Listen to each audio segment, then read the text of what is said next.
Fala aí, pessoal, tudo bem? Estamos aí iniciando nosso segundo bloco, nossa segunda aula sobre aprendendo a defender o seu empreendedorismo. Falamos na aula anterior sobre como iniciar, né, os primeiros passos para você abrir o seu negócio, os cuidados que tem que ter, não só antes de dar o contato, né? O tema do principal foi focar antes do cliente chegar no seu consultório, na sua clínica, mas também em você, por exemplo, na publicidade que você vai manter nas redes sociais, ou então no outdoor, na sua placa, na frente do seu escritório, perdão, da sua clínica, do seu consultório, e também do seu escritório também, né? Muitos enfermeiros empreendendo não diretamente na assistência ao paciente, ao cliente, e sim também como o home care, por exemplo. Você tem que ter um escritório para poder gerenciar todo sua empresa. É uma logística, não pode ser um ideal nessa da sua casa. Pode ser também. Muitas pessoas trabalham home office, eu não vejo problema algum, mas ter um espaço direcionado para a sua empresa é ponto fundamental e diferencial. Vamos lá, eu trouxe o material, né? Agora vai ser a relação com o cliente. E esse ponto aqui eu trago muita relevância, tem muita relevância, né? Porque você já está com o seu cliente, está naquele cliente seu que faz um tratamento de ferida, que faz um tratamento estético na sua clínica, ou então que você tem um home care e faz tem cuidados contínuos com algum profissional dentro da casa do cliente, você precisa ter certos cuidados. Estou me colocando aqui para baixo, para facilitar.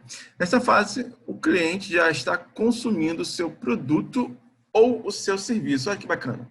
Aqui, como eu falei para vocês, a gente não vai falar nada de juridiquês, mas eu quero só deixar um registro aqui, ó, produto, tá? E serviço. Então, ó, o seu cliente está consumindo o seu produto, o seu serviço. Mais tarde, a gente vai ver que ele, quando consome o seu produto, quando consome o seu serviço, nós estamos lidando do Código de Defesa do Consumidor. Ele é um consumidor e você vai ser um fornecedor. E o que isso tem de importante? Mais tarde eu vou passar para vocês qual é a importância dessa configuração aqui, consumidor, produto e serviço. O produto, né, podemos destacar aqui, você vende alguma coisa, até um infoproduto, né, ou então você passa a vender uma coisa mais no âmbito aí do seu negócio, fazendo, não sei, cartilhas, livros. Estou falando algo assim, né? Algo que vem na minha mente agora. Produzir alguma coisa para ser vendida. É um produto, tá? E esse produto também pode ser um curso também. Eu conheci uma enfermeira que ela fazia cursos de cuidadores de idosos. E era muito interessante, né, que ela fazia presencial, mas agora com a tecnologia, com o online sendo assim, um ponto forte aí nas relações, é um campo muito bom. É um campo muito bom, porque as pessoas estão sendo mais exigentes quando estão contratando alguém para trabalhar na sua casa. E o serviço é um home care, quando você executa algo ao cliente, né? Você não entrega algo físico para o cliente. Então, vai depender muito do serviço que você está prestando. Aqui, você, quando fizer uma relação com o seu cliente, né, você vai ter que planejar muito bem o que você está vendendo como produto e prestando o seu serviço, para você não ter problema mais na frente, porque você está, apesar de ser uma ligação dentro do Código de Defesa do Consumidor, que o consumidor é a parte mais frágil, quando tem uma litigância, quando vai alguém ajuizar uma ação para pedir uma reparação, uma compensação, uma indenização, a parte mais fraca, juridicamente, teoricamente, seria o consumidor. Mas, quando o consumidor entra com uma ação, inverte muita coisa para o fornecedor. É algo assim que as pessoas não têm ideia, né? Quem tem uma empresa, quem já foi processado sabe muito bem o que eu estou falando, sobre esse tema. As pessoas não têm ideia como fica a fragilidade, fica distorcida nesses pontos. Sua relação com o cliente, vamos lá. Você pode ter uma empresa ou ser um profissional liberal. Então, como eu falei aqui, nós temos uma relação de consumo. E qual a diferença entre um e o outro? Eu posso prestar serviços como profissional liberal? Pode. E o profissional liberal aqui é todo aquele que tem uma faculdade ou um curso técnico, né? E trabalha de forma autônoma, que é registrado dentro de um conselho. A empresa, você vai abrir uma empresa, né? Aí o tipo de empresa que você for abrir, e aí eu sempre falo a importância de ter um contador, alguém que possa fazer essa abertura de forma que não vai trazer problema para você. Então, você pode se relacionar com o seu cliente tendo uma empresa ou sendo um profissional liberal. E temos nesse ponto aqui, né? Deixa eu voltar aqui que eu... Que besteira. Uma relação de consumo, que eu tinha falado anteriormente. Vamos lá, na responsabilidade civil. Responsabilidade civil a grosso modo, falando bem simples, né? Que o nosso objetivo é esse. Nós temos, quando um consumidor, ou então outra pessoa que não esteja dando uma relação de consumo, né? Eu vou dar um exemplo para ficar muito mais fácil. Vou fazer uma cirurgia, tá? Isso aqui fica muito fácil a gente dar esse exemplo para poder mostrar. Vou fazer uma cirurgia.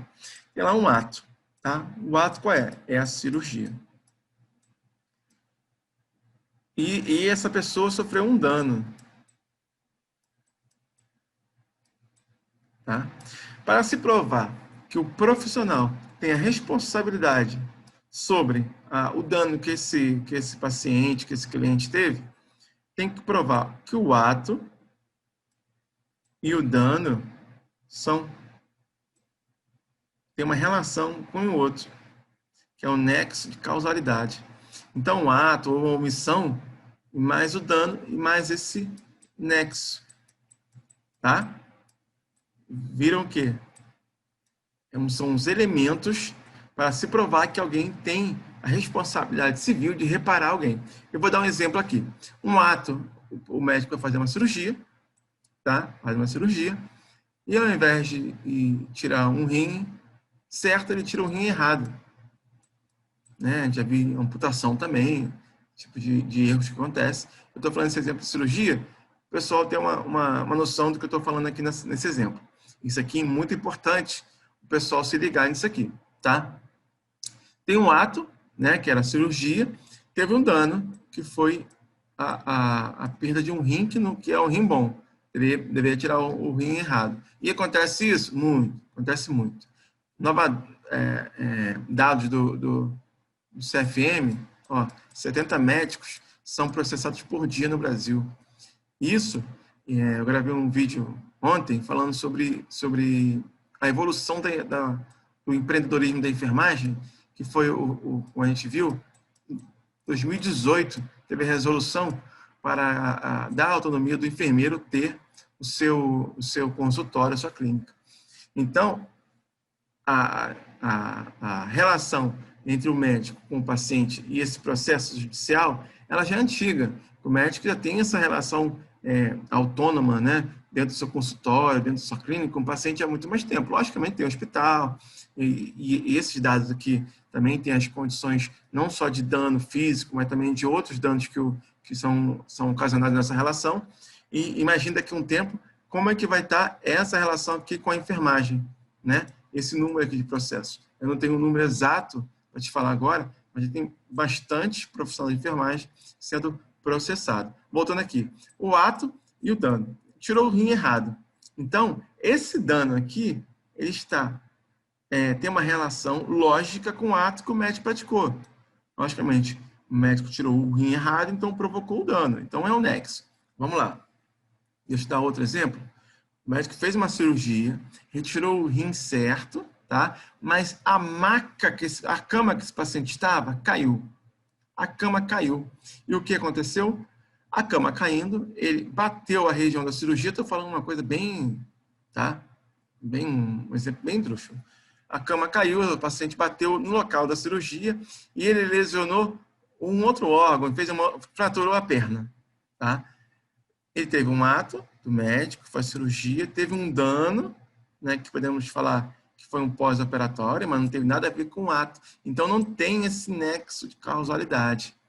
Então, o que acontece? O médico não tem a responsabilidade de indenizar esse doente que sofreu esse dano. Ah, que exemplo idiota. Acontece muito isso, tá? E é necessário avaliar muito bem isso. Mas eu quis falar isso aqui para dar um destaque sobre a responsabilidade civil, né? E tem que provar a culpa ou não precisa provar a culpa. Então, aqui, novamente, eu lembro a vocês que pode ser uma empresa ou de forma autônoma. Na relação, na responsabilidade civil, ela pode ser subjetiva, tá? Um pouco de juridiquês aqui, e objetiva. Olha que legal aqui. Na subjetiva, é igual a responsabilidade do Estado em geral, União, município, Estado mesmo, do Estado, tá? E de uma empresa, tá? Na relação com o consumidor. O consumidor tem que provar o dano, como eu falei aqui aquele exemplo, o ato, o dano e o nexo de causalidade entre o dano e o ato.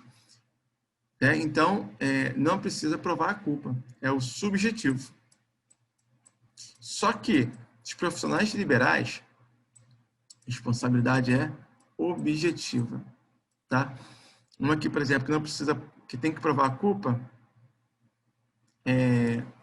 quando você, e aqui o Código do Consumidor fala, o profissional liberal, nos casos do profissional liberal, tem que ser provada a culpa destes, tá? Tem que ser provada a culpa destes aqui para ele ser responsável por indenizar esse consumidor. Então, aqui, você que tem a sua empreendedorismo sem uma empresa, trabalha de forma liberal. Aqui também é aquele médico que faz uma cirurgia plástica e não tem uma empresa e faz de forma autônoma, ele é um profissional liberal, é uma responsabilidade objetiva. Então, tem que provar a culpa, tá? E o que é essa culpa? Essa culpa aqui são elementos da culpa. E aqui todo mundo sabe o que é, tá? Todo mundo sabe o que é e eu vou lembrar aqui. Primeiro volta. Primeiro, deixa eu ver aqui.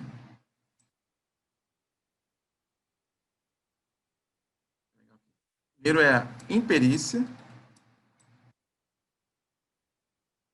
Aqui vai estar de novo, fica melhor. Imperícia, negligência e a imprudência. Imperícia, negligência e imprudência. Eu não quero muito me aprofundar nisso aqui, mas negligência é deixou de fazer alguma coisa, tá? Isso aí é uma... Estou sendo bem raso, tá? Nessa minha ilustração aqui. A imprudência. Ele fez algo, ele agiu, mas ele agiu de modo precipitado, que não poderia agir naquele momento. E a imperícia, muitas pessoas falam assim, é aquele que não tem a capacidade técnica para fazer determinada coisa, determinado assunto ou determinado procedimento. Mas, por exemplo, não é só isso, tá? Por exemplo, no caso, um profissional de estética que não tem uma pós-graduação, quando ele comete uma falha, pode ser enquadrado aqui na imperícia, tá? Mas a imperícia, ela vai ter uma média do profissional. O que é esperado desse profissional? O que é esperado desse profissional para um determinado assunto? E ele errou ali, num determinado procedimento, alguma coisa. Ele foi imperito, então essa imperícia, ela é muito subjetiva. Não tem como definir, ó, isso é imperícia, tá? Muitas pessoas definem. A falta de capacidade técnica, de habilidade técnica, realmente é parte desse princípio. Mas tem que vir aqui, ó. Ela é a imperícia, para a gente poder dizer que é uma imperícia, a gente tem que avaliar o profissional, o que é esperado desse profissional. Então, não é simplesmente falar que não tem a capacidade técnica, para você ver que não é simples. Tá? Não é simples. Não é dizer apenas que ela não tem capacidade técnica, é uma imperícia. Não é assim. Então, deixa eu apagar aqui. Regulamentações. Então, é preciso que o profissional da enfermagem que vá fazer o seu empreendedorismo, né, lançar a sua empresa, ser um profissional liberal em alguma determinada área, entender. Não precisa saber de qual é isso, né? Por exemplo, se me falar resolução tal de cabeça, eu não sei. Né? Todos os artigos do Código de Ética, eu não sei. Tá? Você precisa interpretar o que está dizendo ali. Ah, eu quero trabalhar com isso. Não tem nada escrito que podemos ou não fazer. Então, o ideal é se pedir um parecer para o conselho da sua região. Faz uma requisição de um parecer, tá? De um parecer técnico, e o Corém vai dizer se pode ou não pode, qual é o parecer dele. Tá? O ideal é contratar um profissional para fazer esse tipo de requerimento, porque chegam muitos requerimentos no conselho sem um tipo de fundamentação correta para poder pedir. Até para mesmo quem vai fazer essa fundamentação fica um pouco perdido. Lei do exercício profissional, né, a lei que regulamenta nossa profissão, nosso código de ética, que é super importante, e podemos ali, né, dentre tantas partes do nosso código de ética, nós temos direitos, nós temos deveres, nós temos proibições. Aqui é meu, o direito é meu, eu abro mão se eu quiser, mas é um direito meu, tá? Proibido, eu não posso fazer, tá? É proibido, eu não posso fazer. Até riscar aqui, é proibido. E um dever, eu tenho que fazer. Nossa, que legal. O direito, eu posso abrir mão. Dever, eu tenho que fazer. Tá? É uma imposição, é meu dever fazer. É meu dever prestar uma assistência sem preconceito. É meu dever prestar uma assistência livre de imperícia, imprudência, negligência, e que eu não posso fazer, eu sou proibido, tá? Sou proibido de fazer. E resoluções. Uma resolução, ela não tem força de lei, não tem força de lei. E algumas pessoas falam, como é que o Corém emite solta uma resolução sobre um determinado assunto e depois essa resolução cai porque ela foi contra uma lei a lei do Corém não tem força frente a outra lei, resolução não é lei. Muitas pessoas se confundem com isso e falam muitas coisas na internet que não tem cabimento. Então, o que é uma resolução? Resolução, novamente, sendo bem resumido bastante, ela vai traçar algumas normas, algumas orientações dentro daquele grupo de profissionais. Tá? Então, por exemplo, um outro profissional de educação física, de farmácia, medicina, ele não tem como obedecer essa resolução. Tá? Ele não tem como seguir essa resolução. Isso aqui é só entre os profissionais de enfermagem. Por exemplo, tem uma resolução que fala sobre publicidade, uma resolução que fala... O próprio Código de Ética é baseado numa resolução, a resolução que fala sobre a estética, tem resolução que fala sobre os consultórios, que libera os consultórios, entendeu? E dentro de algumas resoluções, tem os anexos. São muito importantes. As pessoas esquecem de ver, de ler, tá? Então, basicamente, regulamentações.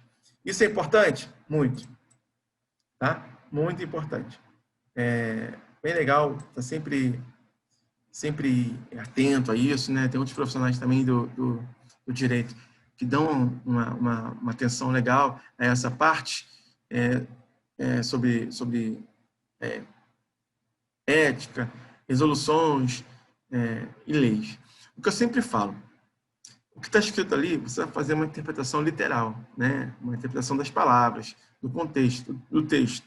Agora, interpretar isso na prática é outra coisa. Uma lei não é o que está escrito. O que está escrito são palavras. Ela se transforma em lei quando ela é interpretada. É muito diferente do que a gente possa imaginar. Então, o ideal é não você ler a resolução, não ler a lei, não a ler o código de ética, e sim interpretar tudo isso. Aqui é o seu negócio, né? A sua empresa, o seu consultório, a sua clínica, ou você ser um profissional liberal. Aí vai depender de cada um e de cada segmento que a pessoa vai seguir dentro do seu empreendedorismo. Lembrando que esses dois são muito recentes, tá? As pessoas têm muita pressa em relação a ter um reconhecimento dessa autonomia. Vamos devagar, né? 5 pontos importantes. Aqui ficou faltando, tá? 5 pontos importantes? Não, tá aqui no seu negócio. 5 pontos importantes no seu negócio. Eu vou destacar um a um. Eu acho importante demais. Anamnese. Todo mundo sabe que é uma entrevista realizada pelo profissional de saúde a sua doente que tem a intenção de ser um ponto inicial no diagnóstico de uma doença. Aqui é a definição, tá? Anamnese. Mas aqui o diagnóstico de uma doença, aqui se bota o diagnóstico de enfermagem. Enfermeiro, enfermeira. E também é um ponto inicial do tratamento. Ah, Bruno, é importante fazer uma anamnese por escrito? Muito importante. Quando eu analiso os prontuários dos profissionais que eu defendo, e analiso também quando eu vou entrar com uma ação por erro médico, por exemplo, isso acontece muito com colocar uma prótese, dar um erro, ou então uma cirurgia, uma abdominoplastia, algo do tipo, né, que o paciente vai algumas vezes no consultório antes de fazer a cirurgia, né, e tem aquela anamnese bem detalhada. O que é isso importante? O ponto importante que eu aqui, só apagar para depois. Pontos importantes. Quem é meu cliente? Quem é essa pessoa que está chegando no teu consultório, que está chegando na sua clínica? Você pegou essa pessoa no primeiro momento, ela chegou para você e falou, olha, eu quero fazer um tratamento assim, eu preciso disso, eu preciso fazer isso. Então, quem é esse seu cliente? Você vai registrar tudo, como ele chegou, como é que ele estava. Isso aqui é uma análise, né? Caudal, lógico, como a gente sempre aprende, uma visão holística da enfermagem nesse seu cliente. Por exemplo, ele chegou para fazer um tratamento em uma ferida. Como é que chegou essa ferida? Nessa anamnese, você vai tirar as fotos, vai guardar dentro de uma pasta na nuvem, no seu computador. Eu aconselho sempre na nuvem, que não vai perder. E tem um formulário para você preencher e, se ele puder, né, assinar essa anamnese. Porque isso aqui vai ser muito importante se o cliente te processar. Mas pensar no negócio já no processo, você sempre tem que pensar no pior. É a mesma coisa casamento. Todo mundo que casa, muitas pessoas não pensam no término do casamento, mas isso é fundamental. Quando você vai fazer um negócio, abrir um negócio, você tem que pensar também sempre nas piores consequências. E você se preparando na anamnese é um ponto fundamental, que aí 50% das pessoas não tem essa visão. Então, todo cuidado nesse primeiro contato com o seu cliente, tá? Uma coisa importante também é o contrato. Ah, Bruno, eu tenho que fazer contrato com meus clientes? Sim. É obrigatório você fazer esse contrato com o seu cliente, tá? Porque ali vai estar descrito tudo o que você vai fazer com ele, o que ele pode, né? Por exemplo, uma ligação no final de semana, quais são os seus horários de atendimento, qual vai ser o valor do tratamento, o que você vai fornecer a esse seu cliente, né? O que você vai colocar nesse contrato? Desculpa. O que colocar nesse contrato? Vai colocar, por exemplo, você trabalha com estética, tá? Ou então com ferida. Lembra aquela grande pergunta, o antes e depois? Então, nesse contrato aqui, você vai elaborar de uma forma que você vai deixar expresso lá, né, que é uma determinação da resolução do COFEN, você vai postar o antes e depois, ele vai autorizar. Né? E aqui nesse contrato, e olha que interessante que você vai fazer isso, como profilaxia da porreação. vai ter uma cláusula do contrato sobre publicidade, sobre direito de imagem, que vai ceder a você para poder fazer isso e tal. Por exemplo, você vai fazer uma aplicação no lábio, no rosto, uma limpeza, algo do tipo. Tá? Estou dando um exemplo assim, também bem claro, bem aberto. Ou um tratamento de ferida. Mas primeiro eu vou focar no rosto. Aí você vai lá. Você vai tirar foto do corpo inteiro da pessoa, por exemplo. Do corpo inteiro fica até melhor, tá? Ou de um homem, de uma mulher, né? Aí você vai lá no contrato, pode expor imagem? Sim e não. Aí vai preencher. Se for sim, aí você pode sim. Lógico que é totalmente diferente. Estou colocando isso aqui só para você ter uma noção do que tem que ter. Nesse contrato aqui, dessa pessoa, eu posso expor o rosto, eu posso expor tem que botar uma tarja nos seios, ou então na parte íntima dos homens, né? Porque as pessoas não querem mostrar volume, alguma coisa do tipo. É muito importante. Ali você tem a concordância do seu cliente, o que você pode ou não fazer depois que tiver com esse cliente em tratamento e for fazer publicidade. Essa publicidade vai te garantir novos clientes, que vai te transformar em uma autoridade no assunto. E também é uma prova social. São dois gatilhos importantes para você que vai empreender. Tá? Então, já dando uma dica, né? Leiam o livro Gatilhos Mentais. Gustavo Ferreira, o nome do cara. Sensacional. Esse livro aqui é sensacional. Você é obrigado a ler esse livro. Você que vai empreender você é obrigado a ler esse livro, tá? O contrato, ele pode ser um contrato modelo que eu peguei no Google? Não, de maneira nenhuma. Procura uma pessoa que você tenha confiança para fazer esse contrato, estar sempre, se possível, todo mês, fazendo uma análise desse contrato, fazendo mudanças, adaptações, e o ideal é deixar sempre um espaço nesse contrato para colocar coisas que possam individualizar esse seu cliente com você. Tá? Você vai mostrar para o seu cliente que o seu contrato não é algo de preenchimento, né? Tem muitos contratos de preenchimento. Isso aí, ó, é uma bomba para você no seu futuro e salva muito o seu empreendedorismo.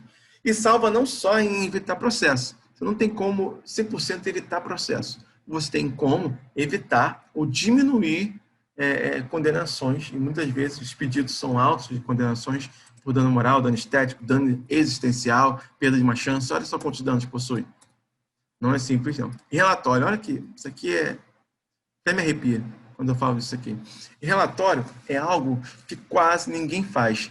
Se você puder depois dar um retorno, um feedback, se você na sua clínica, no seu consultório, você faz relatório. O que é importante no relatório? Bem, o seu contrato, que é o segundo documento que a gente viu, você falou lá, olha, para fazer um tratamento com você, vou botar em feridas, tá? Você precisa 10 sessões. Tá? 10 sessões. Você precisa de 10 sessões. Deixa eu ver se eu consigo tirar isso aqui. Se eu consigo? Não, né? Volta para lá. Você precisa de 10 sessões, tá? Para fazer o tratamento. E a pessoa não faz as 10 sessões. A pessoa não faz as 10 sessões. A pessoa vem na primeira semana. Aí você fala assim, olha, tem que ser uma sessão por semana, tá? Ela faz a primeira semana, ela faz a segunda semana, ela faz a terceira, ela faz a quarta, ela faz a quinta, chega na metade. Na sexta ela não vem, na sétima ela não vem, na oitava ela não vem. Pois bem, o que vai acontecer?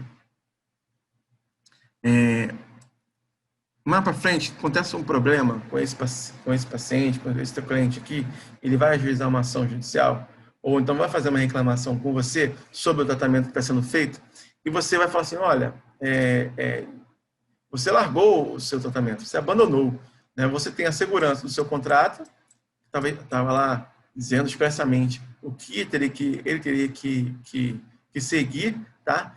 Mas aqui, quando o seu cliente não veio na sexta ou na sétima, você já envia um relatório para ele. Você envia um relatório do que foi feito na primeira, na segunda, na terceira, na quarta e na quinta. Você pode enviar por e-mail, tá? É algo que, se ele tiver um retorno disponível para você, bacana, mas também por uma notificação extrajudicial com aviso de recebimento, o famoso AR. Você notifica seu cliente, olha, você deixou de vir. Quando ele receber essa notificação, você vai ter ciência de que ele recebeu, vai ter uma prova de que ele recebeu, e você está resguardado, porque você preveu o problema e proveu uma informação do seu cliente sobre o tratamento, que o que você fez e onde está seu cliente, onde está o óleo. Você vai perguntar para ele, por que você abandonou o seu tratamento? E, logicamente, certos tratamentos, né, principalmente estético, curativo, o cliente abandonando o tratamento não vai ter resultado. E como o cliente espera resultado da clínica do curativo, você pode ter um possível problema. Então, o relatório é super importante, tá? TCLE. O que a gente acha isso? Termo de consentimento livre e esclarecido, tá? Muitas pessoas também chamam de termo de consentimento do paciente. Modelo? Não. Como sempre, não. Mas esse documento aqui, principalmente esse documento, não pode ser modelo. Mas por que não pode ser modelo? Pelo simples fato de que cada um é diferente da outra pessoa. Então, os efeitos de um tratamento para um não pode ser para outro. Mesma coisa, o resultado para um não pode ser o mesmo para outro. Então, quando você vai fazer um tratamento num paciente, como você coloca no termo de consentimento livre esclarecido os riscos que ele vai ter com esse tratamento, ou então o que é esperado desse tratamento em média, né, que não é não é algo 100%, você não promete resultado. E você mostra para ele individualmente, né, para ele, especificamente para o seu cliente, que esse termo de consentimento ele é importante, né, isso falando para ele, né, para ele, que ele vai ter ciência antes de começar o procedimento, que podem ter consequências, pode ter problemas e pode não alcançar o objetivo que ele tinha. Então, modelo não. O outro ponto importante é fazer junto com o seu cliente. E aqui há uma forma, uma das formas é de preenchimento, no qual ele vai preenchendo. É sinal que não foi um modelo e nem foi algo genérico, né? Um termo de consentimento que serve tanto para fazer uma retirada de unha, como para fazer um procedimento estético. E o último documento, os 5, né, que eu acho importantíssimo, é o prontuário. Ali, o prontuário, você sabe que é sigiloso, não confere a ninguém ter esse prontuário, a não ser o cliente, vai ser um acesso seu, né? E você pode ter um prontuário eletrônico, né? Mas você pode fazer um prontuário físico mesmo, e somente esse que teu cliente pode ter acesso ao prontuário, e é algo inovador. Muitas clínicas não têm prontuário, não tem não pensam nessa forma de manter um prontuário. Outro ponto é a garantia processual, né? Você é processado e quando tem um prontuário, quando está tudo definido naquele prontuário, o que você fez, o que você não fez, quais foram as consequências, quais foram as intercorrências, falar dos relatórios que você enviou para o paciente, para o cliente, vai estar tudo nesse prontuário. Então, o prontuário é algo também que muitas clínicas não utilizam. Olha só quantas coisas interessantes. Então, nós vimos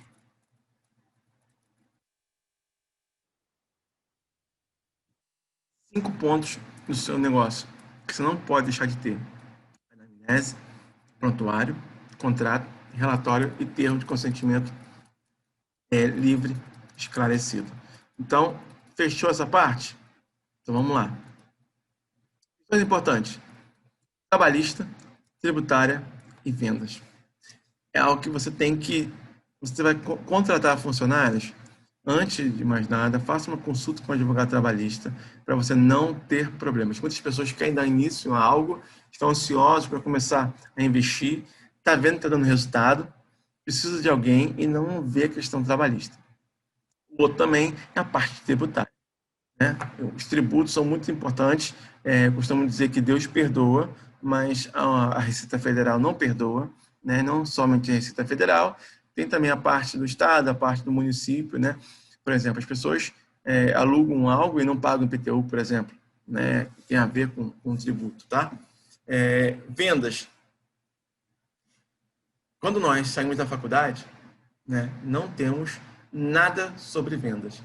E tudo que está relacionado à nossa profissão é venda. Nós vendemos sempre, vendemos serviços, vendemos produtos e vendemos a nossa imagem, tanto na área do não empreendedorismo, né, do hospital, depois do atenção primária, como também quando você vai empreender com uma empresa. Então, estudar um pouco sobre vendas. Não adianta você montar um negócio e não saber vender o seu negócio. Vamos lá. CDC, eu já falei algumas coisas sobre o CDC, e eu boto aqui, destaco várias vezes o CDC, porque o cliente ele está protegido pelo Código de Defesa do Consumidor, porque você é um fornecedor e ele é um consumidor dos seus produtos, dos seus serviços. Então, todo cuidado sempre nas cláusulas do contrato, na sua publicidade, né, que você vai fazer, de prometer resultado, de prometer algo que você não possa cumprir, né, da área dentro do empreendedorismo, que pode afetar também. Por exemplo, você faz o cliente, o paciente chegou na tua clínica e você fez um orçamento para ele. Ele tem um prazo para dar uma resposta para você, né? Um prazo de 10 dias, por exemplo, nesse caso. O cliente pode se arrepender caso faça um contrato? Qual é a porcentagem da multa que eu tenho que, no caso de inadimplência? Olha só quantas coisas que você trabalha dentro do CDC. E eu vou falar mais sobre isso na última parte do nosso webinário, que é depois do cliente. Quais são os problemas que você pode ter com esse cliente? Né? O que você tem que dar de atenção a esse cliente no pós-tratamento? Tá bom? E eu deixo aqui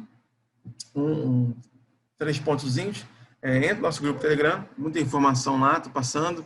Para você se inscrever no nosso canal do YouTube e participar do nosso perfil do Instagram. Tá bom? Vamos juntos. A gente tem muito mais coisa ainda por vir. Obrigado. Eu agradeço pela companhia de vocês e desfrutem do conhecimento, das informações. E qualquer dúvida, qualquer coisa, pode mandar um direct, entrar no nosso site e mandar e-mail para a gente. Um abraço. Com Deus.